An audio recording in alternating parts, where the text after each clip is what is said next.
ఇప్పుడు కస్తూరి గారు ఎంత స్ట్రాంగ్‌గా మాట్లాడతారో, ఎంత గట్టిగా ఆర్గ్యూ చేయగలరో, అంతే గట్టిగా ట్రోల్స్ అనేవి కూడా ఎక్కువ వస్తూ ఉంటాయి. విపరీతమైన ట్రోల్స్, ఆర్గ్యుమెంట్స్ అనేవి రన్ అవుతూ ఉంటాయి.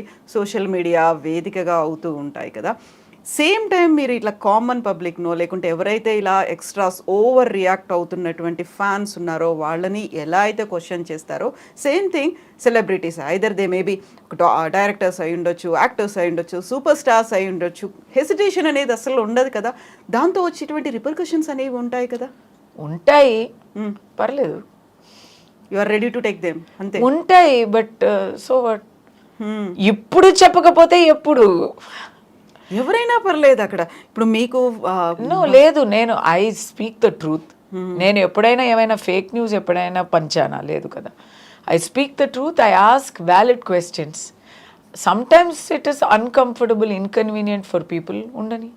సో, అది ఎవరైనా పర్లేదు. మీకు మంచి నేను ఆఫర్స్ ఎప్పుడూ ఇచ్చి మర్యాద లేక మాట్లాడలేను. మళ్ళీ ప్రకాష్ రాజు గారు ఎగ్జాంపులే చెప్తాను. ఇప్పుడు he has a political ideology, అవును. బట్ హీ విల్ ఏకవచనంలో మాట్లాడతారు పెద్ద పెద్ద నేతల గురించి. అలాంటి క్యారెక్టర్స్, అలాంటి యాటిట్యూడ్ నాకు ఐ డోంట్ సపోర్ట్. హ్మ్. మర్యాదగా చెప్పండి, కానీ క్రిటిసిజం చెప్పండి. నువ్వు దొంగ అని చెప్పకుండా మీరు దొంగ అని చెప్పండి. నేను అలాగే చేస్తాను. సో, శంకర్ గారు కావచ్చు, బాలచంద్ర గారు, ఆ తర్వాత రజనీకాంత్ గారి గురించి, సిద్ధార్థ్ గురించి వీళ్ళందరి గురించి కామెంట్స్ అనేవి చేశారు. ఎందుకంటే యూ ఎక్స్‌ప్రెస్ యువర్ మీకు ఏదైతే Siddharth also expresses his opinions. He's got into trouble also for that. అవును. సో, అప్పుడు ఆ తర్వాత వచ్చేటువంటి ఫిల్మ్ ఇండస్ట్రీలో కొన్ని ఛాన్సెస్ కావచ్చు, ఇవన్నీ మిస్ అవుతూ ఉంటారు. ఆల్రెడీ మీరు మీ టూ మూవ్‌మెంట్ గురించి మాట్లాడిన తర్వాత వచ్చినటువంటి మేబీ మేబీ అవకాశాలు పోతుంటాయి కదా! మేబీ నేను 16 ఇయర్స్ సినిమాలో నేనే నటించట్లేదు, సో అది ఏం కొత్త కాదు. Maybe it's okay. పోయినా పర్లేదు. నీడ్ నాట్ టు కాంప్రమైజ్ దానికోసం అడ్జస్ట్ అవ్వాల్సిన అవసరం లేదు. ఏముందండి ఇంత ఇప్పుడు ఇప్పుడు ఏం వచ్చినా అది నాకు ఇట్ ఇస్ వచ్చినా ఓకే, రాకపోయినా కూడా okay. It's not like that anymore. So, ఇప్పుడే జనరేషన్ అంటే ఇప్పుడు మనం ఆల్రెడీ అయిపోయింది. ఇప్పుడు సెకండ్ ఇన్నింగ్స్‌లో మీరున్నారు. కాకపోతే ఉన్నటువంటి మీటూ కాంట్రోవర్సీస్ కావచ్చు, కమిట్మెంట్‌లు కావచ్చు, ఇట్లాంటివన్నీ ఉన్నాయి కదా! ఆ టైంలో అప్పుడు కూడా ఇలాంటివి ఉండేవా? మీరు వెన్ యూ ఆర్ అప్పుడు లేదు, ఇప్పుడు లేదు, ఎప్పుడు మీడియాలో మాత్రమే ఉంది. It's a myth. ఓకే. అదే మళ్ళీ చెప్తున్నాను కదా, ఎక్కడైనా ఒక్క పాయింట్లో చూసి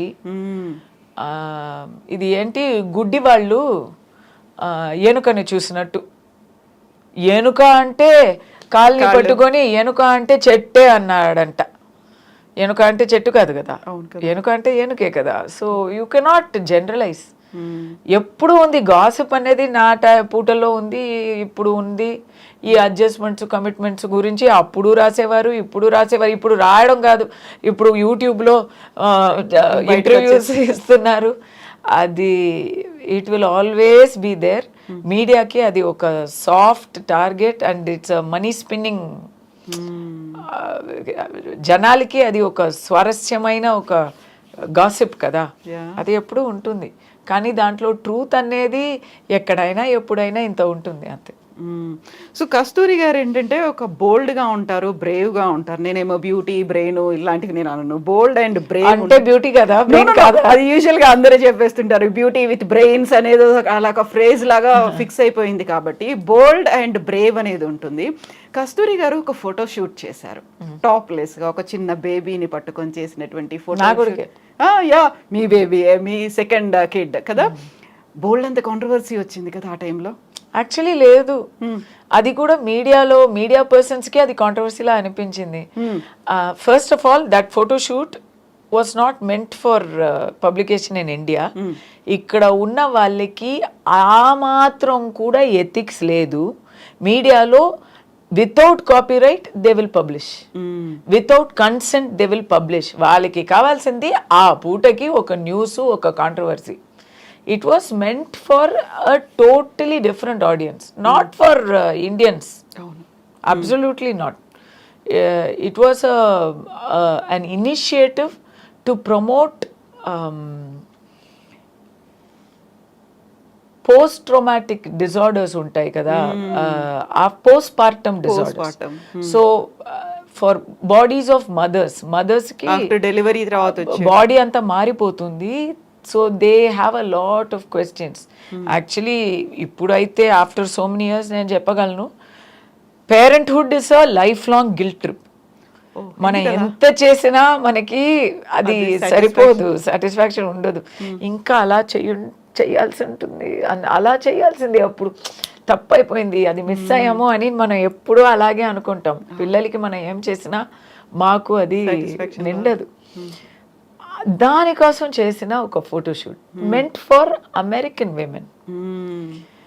ఇక్కడ అది ఫస్ట్ ఆఫ్ ఆల్ పబ్లిసిటీ చేసిన ప్రతి ఒక్క మషూర్ పబ్లికేషన్స్ని కూడా నేను I don't respect them because you don't have ethics.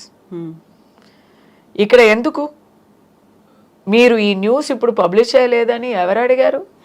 ఎవరు ఎదురు చూసారు? ఎవరైనా అడిగారా? కానీ వీళ్ళకి అదే ఆ బుద్ధి మారదు. నేను ఇప్పుడు తిడుతున్నానంటే ఎవరెవరు చేస్తారో వాళ్ళకి బాగా కూర్చుతుంది, కూర్చొని. Some very famous people, very famous publications here did it without consent, without so much as a permission. Only Times of India asked me for permission and I gave it. Okay. And they wrote about this from my point of view. But దీంట్లో నేను అనుకోలేని ఒక విషయం వచ్చింది. నేను భయపడ్డాను. ఇక్కడ publicity అయిన ఆ టైంలో, అయ్యో ఇప్పుడు ఇక్కడ ఇది బ్రెస్ట్ ఫీడింగ్ పిక్చర్స్ వస్తే ఇక్కడ పర్వర్ట్స్ కదా, ఎలా తీసుకుంటారు అని అనుకున్నాను. నేను తప్పు చేశాను, నేను ఒప్పుకుంటాను. అందరినీ పర్వర్ట్స్ అని నేను అనుకున్నది తప్పు. The kind of support I got from mothers and the kind of support I got from married men, hats off to Indians అని అనిపించింది. దే స్టార్టెడ్ టు అండర్స్టాండ్ కదా, వాళ్ళకి పక్కన మా పార్ట్నర్కి ఏమవుతుంది, లేకుంటే మా బాడీలో వచ్చే so many men used to come and tell me, my wife wanted to tell you, I'm talking on my wife told me if I meet you I should tell you, we're very proud of you అని so many men told me. అలా ఎప్పుడైనా అక్కడ Indian mother కోసం, Indian families కోసం, Indian fathers కోసం ఏదైనా చేయాలనిపించిందా? ఇక్కడ సరిగా పట్టుకోరండి, సరిగా తీసుకోరు. మనం ఏమైనా మంచి విషయానికి చేస్తే కూడా ఇక్కడ చాలా ఇప్పుడు అండ్ ఈ ట్రోల్ యుగంలో ఎగ్జాక్ట్లీ ఎందుకు రిస్క్, మనం మాట్లాడుతుందే కాంట్రవర్సీ అవుతుంది, ఇంకా ఫోటో వేరేనా వద్దు. And I think not even photo కాకపోయినప్పటికీ ఏదైనా అవేర్నెస్ క్యాంప్స్ కావచ్చు చేస్తున్నాం కదండి. గృహలక్ష్మిలోనే నాకు ఆ అవకాశం దొరికింది. So many things we were able to convey through Gruhalakshmi. అది ఒక మామూలు సీరియల్గా లేకుండా ఒక ప్రోగ్రెసివ్ సీరియల్గానే ఉండింది. సో ఎవ్రీ హౌస్ హోల్డ్ని టచ్ అవుతుంది, ఎవ్రీ పర్సన్ని రీచ్ అవుతుంది కాబట్టి